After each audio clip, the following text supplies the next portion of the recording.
Two people are now facing charges months after the death of a Mesquite soldier found stabbed nearly 70 times. 23-year-old Katia Duenas Aguilar was found dead in May of last year at the Tennessee home where she was living in.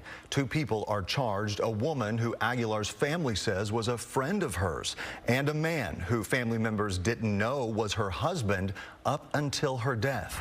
Fox 4's David Centendry is live now with the new details in this case. Hey, David.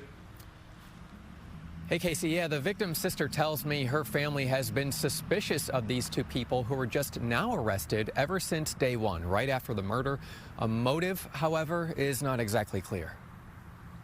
She was just starting, you know. Katia Aguilar, a U.S. Army soldier from Mesquite who was stationed at a base on the Tennessee-Kentucky border, was just 23 years old when she was killed last May. She was found in her apartment. Stabbed 68 times. Now, the two people charged in connection to her murder are the two people Aguilar's family has been suspicious of. We were contacted by those same people. Those were the people who reached out to us before the police did. 35-year-old Sofia Rodas is charged with first-degree murder and tampering with evidence. Cecilia Aguilar Ruiz says her sister called Rodas a friend. She would tell me, I have this friend who's helping me out. Aguilar's husband, 40-year-old Reynaldo Sanlinas Cruz, is also charged with tampering. The thing is, Aguilar's family says they did not know she was married and had not heard of Cruz until he called them to break news of her death.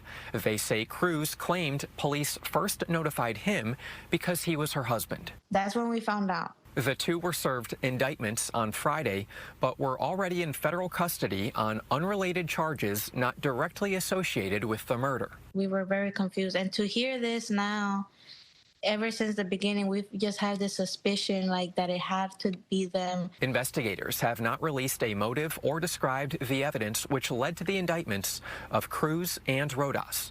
Aguilar joined the Army after graduating North Mesquite High. She finished basic training in 2019.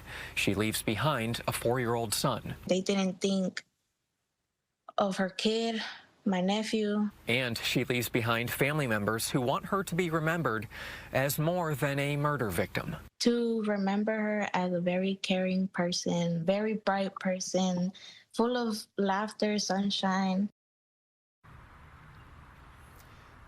Investigators have not said what those unrelated charges are that they were holding those two suspects on all this time. We'll work to learn more information, but for now, Casey, I'll send it back to you.